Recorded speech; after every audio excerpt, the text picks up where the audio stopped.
এই লোকটা বিদ্যুতের মিটারে দুইটা তার জয়েন দিয়ে দেয়, তারপর টেপ দিয়ে পেঁচিয়ে দেয়। আর পেঁচানো শেষ হয়ে গেলে মালিককে বলে ভাই টাকা দেন। আর মালিক সাথে সাথেই তাকে থাপ্পড় দিয়ে ফেলে দেয়। তারপর গেটের বাইরে দিয়ে বলে আরে দুইটা তার জয়েন দিয়ে টাকা চাস, যা এখান থেকে। আর লোকটা অবাক হয়ে তাকিয়ে থাকে, তারপর দৌড়ে এখান থেকে চলে যায়। একটু আড়ালে গিয়ে বলে তাড়াতাড়ি কাজ করে দেয় বলে এই কাস্টমারগুলো আমাকে টাকা দিতে চায় না। আর তখনই একজন কাস্টমার তাকে ফোন করে, আর ফোনটা রিসিভ করেই বলে ভাই আমি এখনই আসতেছি। আসে এই মালিকের এখানে চলে আসে। মালিক বলে ভাই আমার এই বাল্বটা জ্বলতেছে না, একটু দেখেন তো ঠিক করে দেন। আর এই ইলেকট্রিশিয়ান সাথে সাথে মই দিয়ে উপরে ওঠে, এই বাল্বটা ঘোরাতেই বাল্বটা জ্বলে ওঠে। আর নিচে নেমেই এই মালিক বলে ভাই টাকা দেন। আর এই মালিক অবাক হয়ে বলে কিসের টাকা, আর তাকে থাপ্পড় দিয়ে ফেলে দেয়। বলে এই একটু কাজ করে টাকা চাচ্ছিস। আর এই ইলেকট্রিশিয়ান ভয়ে দৌড়ে এই বাড়ি থেকে বের হয়ে যায়। আর এই মালিক লাঠি হাতে নিয়ে লোকটাকে দৌড়ানে দেয়। লোকটা ভয়ে দৌড়ে এখান থেকে চলে যায়। মালিক তার পিছনে গিয়ে বলে কত বড় সাহস, বাল্ব নষ্ট হয় না, হাত দিতেই ঠিক হয়ে গেছে, তারপরও আমার কাছে টাকা যাচ্ছে, তোকে যেন আমার বাড়ির আশেপাশে কোনোদিন না দেখি। এই বলে সে এখান থেকে চলে যায়। এদিকে এই ইলেকট্রিশিয়ান একটু আড়ালে এসেই বলে আরে এই মালিকগুলোর কাজ তাড়াতাড়ি করে দেই। আর ইলেকট্রিশিয়ানের কাজ যে কেন শিখছিলাম, হাত দিতেই ঠিক হয়ে যায়। আর এই মালিকগুলো টাকা দিতে চায় না, এই কাজগুলোই ছেড়ে দিতে হবে, ইলেকট্রিশিয়ানের কাজ আর করবো না।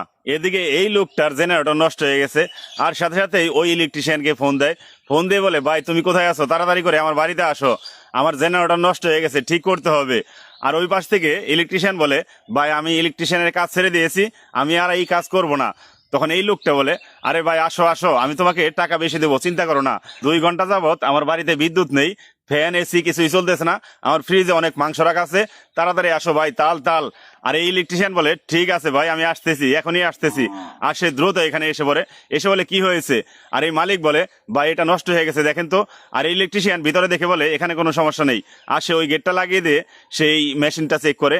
আর মেশিনটা চেক করে এটা সেটার চাপ দিয়ে একটু পরে সে সুইচে চাপ দিয়ে এই মেশিনটা অন করে দেয়। আর অন করতেই এই মালিক তো পুরাই অবাক হয়ে যায়। মালিক কিছু বলার আগে ইলেকট্রিশিয়ান বলে ভাই টাকা দেন। আর এই মালিক অবাক হয়ে বলে কিসের টাকা।